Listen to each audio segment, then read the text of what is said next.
और ईरानी हमलों के खिलाफ एयर डिफेंस क्या है इजराइल का, आइए आपको दिखाते हैं। आयरन डोम, जो कि सबसे आप कह सकते हैं करीब का डिफेंस सिस्टम है, जिसकी रेंज 70 किलोमीटर है और ये short range surface to surface missile को ट्रैक करता है। 1100 टारगेट एक बार में ट्रैक कर सकता है। इसके बाद आता है डेविड स्लिंग, इसकी रेंज 300 किलोमीटर है। ये बैलिस्टिक मिसाइल्स को, क्रूज मिसाइल्स को, कैलिबर रॉकेट्स को डिटेक्ट कर सकता है। 1100 टारगेट्स को यह भी एक बार में ट्रैक कर सकता है। फिर आता है एरो सिस्टम 2, जिसकी रेंज 100 किलोमीटर है। यह डिफेंस देता है बैलिस्टिक मिसाइल से। 1100 टारगेट तक यह भी ट्रैक कर सकता है। एक इसके बाद आता है एरो सिस्टम 3, जिसकी रेंज करीब 2500 किलोमीटर है और यह डिफेंस देता है बैलिस्टिक मिसाइल से, ट्रैक करता है 1100 टारगेट। फिर अमेरिका का थार्ड आता है। थार्ड जो कि एक एयर डिफेंस सिस्टम है, जिसकी रेंज 150 से 200 किलोमीटर है। बैलिस्टिक मिसाइलों से, फाइटर एयरक्राफ्ट से देता है यहां पर डिफेंस। अटैक कर सकता है 10,000 किलोमीटर प्रति घंटे की रफ्तार से। इसी बीच देखिए तेहरान के मशहद एयरपोर्ट पर भीषण बमबारी। एक बड़ी खबर आ रही, देखिए तेहरान के मशहद एयरपोर्ट पर भीषण बमबारी। इजरायली सेना ने धुआं किया एयरपोर्ट पर हमले के बाद आग लग गई। आसमान में दूर से देखा जा सकता है धुआं। ये देखिए, ये मशहद एयरपोर्ट है। ये मशहद एयरपोर्ट को क्यों निशाना बनाया होगा, जरा इस पर भी बात करेंगे। मशहद एयरपोर्ट जो कि इजराइल ने तेहरान के इस एयरपोर्ट को मारा है, इस पर धुआं आपको दिख रहा है। इसके बारे में अभी थोड़ी देर पहले कमोडोर एस बेल बता भी रहे थे कि इसके पीछे क्या स्ट्रैटेजी हो सकती है। देखिए, आपको एक एरोप्लेन भी वहां पर खड़ा दिख रहा है, उस जो आग का धुआं उसके ठीक पहले। तो ये मशहद एयरपोर्ट है ईरान का, तेहरान में, जहां पर इजराइल ने बमबारी की है। तो इजराइल के 4 टॉप टारगेट हैं जिनको वो लॉक कर चुका है। सबसे बड़ा टारगेट नंबर 1 आयतुल्लाह खामेनी, दूसरा जो कि ईरान के सुप्रीम लीडर हैं। दूसरा टारगेट है major general Mohammad Pakpour. Target number 2 ये IRGC के ग्राउंड फोर्स के कमांडर हैं। तीसरा कमोडोर अली रेजा तांगसिरी, ये टारगेट नंबर 3 है, IRGC नेवी चीफ हैं। चौथा गुलाम रेजा सुलेमानी, टारगेट नंबर 4 IRGC के बसीज फोर्स का ये कमांडर है। इस बीच एक और बड़ी खबर, इजराइल ने तबाह की ईरानी मिसाइल, बैलिस्टिक मिसाइल लॉन्चर तबाह कर दिया। हमेदान प्रांत में यह मिसाइल नष्ट की है। मिसाइल भी नष्ट की है और मिसाइल लॉन्चर भी नष्ट किया है इजराइल ने। ये तस्वीरें आ गई हैं उसकी। देखिए, ये है मिसाइल लॉन्चर ईरान का, जिसको इजराइल ने तबाह किया है। ये एक बैलिस्टिक मिसाइल लॉन्चर है। और ईरान ने एनर्जी सेंटर्स को भी टारगेट किया है।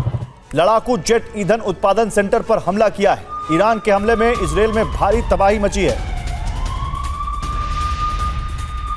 तो ये ईरान का अटैक है। ये इजराइल में ईरान ने टारगेट किया है, उनके fighter jet fuel production centre पर अटैक किया है।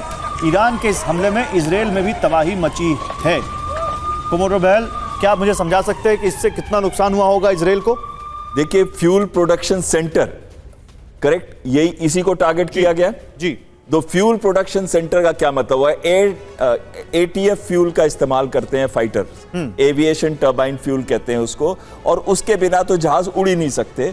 इन्होंने पहले टारगेट किया था, अगर आपको याद होगा, हाइफा रिफाइनरी को। यस, हाइफा रिफाइनरी भी जल रही थी और अब फ्यूल प्रोडक्शन सेंटर को भी अटैक कर दिया। तो कहीं ना कहीं पूरा फोकस ये है कि अगर ATF ही नहीं होगा तो इनके जहाज उड़ेंगे कैसे, क्योंकि वो वही सबसे ज्यादा वहां पर उनको डैमेज कर रहे हैं। बिल्कुल, चाहे वो F-35 है, F-15 है, F-16 है, और वो 200 जहाज जो गए थे, इन्हीं का कॉम्बिनेशन था। उनके पास 45 के करीब F-35 है, जिसमें से 34-35 जो है वो ऑपरेशनल है। ऐसा सुनने में आया है कि 2 या 3 को शूट डाउन किया गया, लेकिन वो सब इंफॉर्मेशन वॉरफेयर हो सकता है, क्योंकि उसके डेब्री नहीं दिखाई गई है, ना पायलट्स दिखाए गए हैं जो जिनको उन्होंने अरेस्ट किया है। लेकिन बहुत महत्वपूर्ण चीज ये आती है कि जो सोर्स होता है हवाई जहाज का, वो तो ईंधन है। अगर उसका ईंधन सप्लाई को कट कर दिया जाए तो कहीं ना कहीं बहुत बड़ी क्षमता में कमी आएगी इजरायली एयरफोर्स। ओके, नहीं, लेकिन मैंने अभी एक रिपोर्ट दिखाई एम्बेसडर वोरा, जिसमें अली खामेनी और 3 यहां पर मिलिट्री कमांडर हैं। हम सब जानते हैं कि सबसे ज्यादा नुकसान अगर किसी को हुआ है तो मिलिट्री की टॉप लीडरशिप को हुआ है। तो आप कैसे असेस करते हैं इस नुकसान को? क्या ईरान अभी इस हालत में है कि अपनी बिना टॉप मिलिट्री लीडरशिप के इतनी बड़ी वॉर को लड़ सके? लड़ तो रहा है, जितना उसमें दम बचा है वो पूरा लगा रहा है, जितनी मिसाइलें बची है सबका एक्सपेंड कर देगा और उसके बाद फिर हाथ बढ़ा के बोलेगा ओके अब बराबर हो गए, let's call it a draw और दोस्त बन जाते हैं। इजराइल भी इसको मान लेगा क्योंकि ह्यूमिलिएट नहीं करना चाहिए अपने अपोनेंट को। फिर क्या होता है कि फिर हार्डनिंग ऑफ एटीट्यूड होता है, उसकी नाक जो है वो मट्टी में मत रगड़िए, बोलिए अच्छा भाई चलिए अब हम खामोश हो जाते हैं, आप भी खामोश हो जाइए, आइए टेबल पर बैठेंगे, एम्बेसडर दीपक वोरा मध्यस्थता करेंगे और बैठ के हम बातचीत कर लेते हैं क्या हो सकता है। मैं नहीं, कोई और एम्बेसडर आके मध्यस्थता करेगा। तो मेरा जो मानना है कि sir we are now, this is the beginning of the end, ये खत्म हो जाएगा जंग बहुत जल्दी। और एक चीज फाइनली कि ये जो न्यूक्लियर टॉक्स चल रही थी ईरान के साथ, वो विटकॉफ वगैरह के साथ, सर ये सब स्मोक स्क्रीन था। ओके। डोनाल्ड ट्रंप को मालूम था, ये इसको हम कहते हैं सर, चाणक्य ने भी हमें सिखाया स्ट्रेटेजिक डिसेप्शन। ओके। वो डिसेप्शन ये होता है कि दूसरा कुछ सोचा है क्या हो रहा है और बिहाइंड द सीन्स आप कुछ और करते हो। ये उन्होंने पूरी तरह से साबित कर दिया। वो मॉक ड्रिल खेलते खेलते वो 7-8 जो सेंटर्स है उनको तबाह कर दिया। Thank you very, exactly this ये इन्होंने किया। ये और ज़्यादा में इसमें क्या, you know what can I से, ये स्ट्रेटेजिक डिसेप्शन है, इसमें फंस गया था ईरान। वो इतने होशियार नहीं है डिप्लोमेसी में, ठीक है। अमेरिका ने प्रैक्टिस करके उनको अब खत्म कर, सर 48 घंटे एट द मोस्ट। आप देखेंगे बोरा नहीं ना सर, इसलिए वो इतने स्मार्ट नहीं है। लेकिन फिर भी देखिए, इसी बीच एक और बड़ी खबर, इस वक्त की बड़ी खबर, ईरान में पानी की पाइपलाइन पर इजरायली हमला। ईरानी ऊर्जा मंत्रालय ने इजरायल पर आरोप लगाया, कहा इजरायल ने तेहरान में पानी की पाइपलाइन पर हमला किया। तो पानी को भी नहीं छोड़ रहा है, तेल को भी नहीं छोड़ रहा है इजरायल, तेल और बिजली को भी नहीं छोड़ रहा है। ये देखिए, पानी की पाइपलाइन को तबाह करने के बाद कुछ इस तरह की तस्वीरें इजरायल से आई हैं। लेकिन इसमें एक ऐसा किरदार है जिसके बारे में अभी तक हमने बात नहीं की। ये दो तस्वीरें पानी की पाइपलाइन टूटने के बाद, तबाह होने के बाद कुछ इस तरह से ईरान की सड़कों पर पानी बह रहा है। देखिए कितना नुकसान किया है यहां पर इजरायल ने ईरान का। लेकिन इसी बीच एक बड़ी खबर, हाइफा पोर्ट की बात हम कर रहे थे।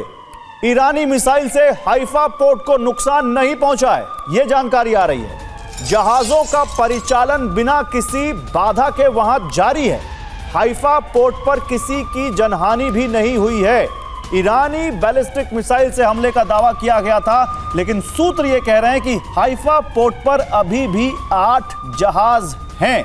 हाइफा पोर्ट पर जहाजों का परिचालन जारी है। जहाज वहां आ भी रहे हैं, जहाज वहां से जा भी रहे हैं। हाइफा पोर्ट बहुत इंपॉर्टेंट है। कितना इंपॉर्टेंट है अपने एक्सपर्ट से जान लेते हैं। जनरल सिवाज, क्या कहना है आपका?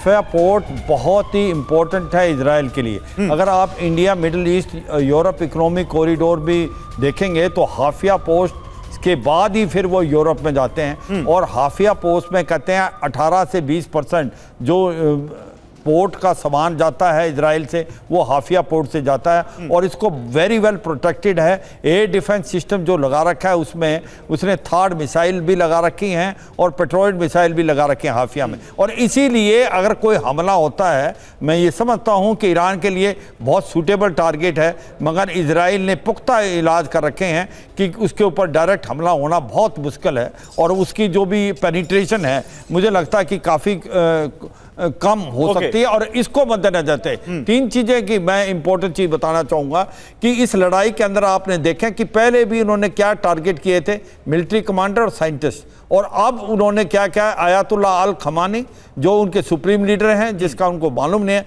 उसके अलावा नेवल चीफ, पहले एयर चीफ को किया, नेवल चीफ कर रहे हैं दोबारा, और उसके बाद वो कमांडर इन चीफ कर रहे हैं IRGC का। इसका मतलब ये इनका मकसद ये है टॉप लीडरशिप को बिल्कुल ख़त्म कर दें, तो आवाम के अंदर डिससेटिस्फैक्शन प्राप्त करें, बिजली पानी गैस को बंद करा दें कि लोग सड़कों पे आ जाएं। तो ये मल्टी प्रोंग स्ट्रेटेजी से जा रहा है। लेकिन इस स्ट्रेटेजी में और इस पूरे डिस्कशन में अभी हमने एक चीज मिस की और मैं चाहता हूं कि अब हम उस पर आए।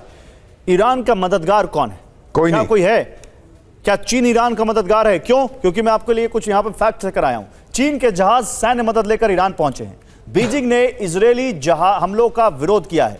ईरान से तेल का मुख्य खरीदार है बीजिंग। चीन के हथियार इस्तेमाल करता है ईरान। ईरान समर्थित गुट इस्तेमाल करते हैं चीन के हथियार। ईरान ने चीन से हजारों टन मिसाइल फ्यूल मंगाया है। और इसीलिए मैं कह रहा हूं कि क्या चीन अभी भी पर्दे के पीछे से यहां पर मदद कर रहा है ईरान की? जल्दी से कमोडोर बहल, आपका एक रिएक्शन जल्दी से। बिल्कुल सही कह रहे हैं आप। जो रीसप्लाई जो इंपॉर्टेंट कंपोनेंट्स की है, चाहे वो मिसाइल्स की या दूसरे वेपन सिस्टम्स की है, उसको सप्लाई इस समय चीन कर रहा है। उनके कई जहाज जो है एयरपोर्ट पे लैंड भी हुए थे और उन्होंने उसी वजह से टारगेट शुरू कर दिया है इजराइल ने एयरपोर्ट पे अटैक करने का। लेकिन जो महत्वपूर्ण चीज ये आती है कि चीन जरूर उनको बाई सपोर्ट करेगा इक्विपमेंट से, वेपन सिस्टम से, लेकिन खुद आगे नहीं बढ़ के उनकी मदद करेगा किसी और चीज के अंदर, यानी कि पीछे से सपोर्ट करेगा, जैसे अमेरिका कर रहा है यूक्रेन को या अमेरिका कर रहा है इजराइल को, नहीं, लेकिन आगे नहीं आएगा।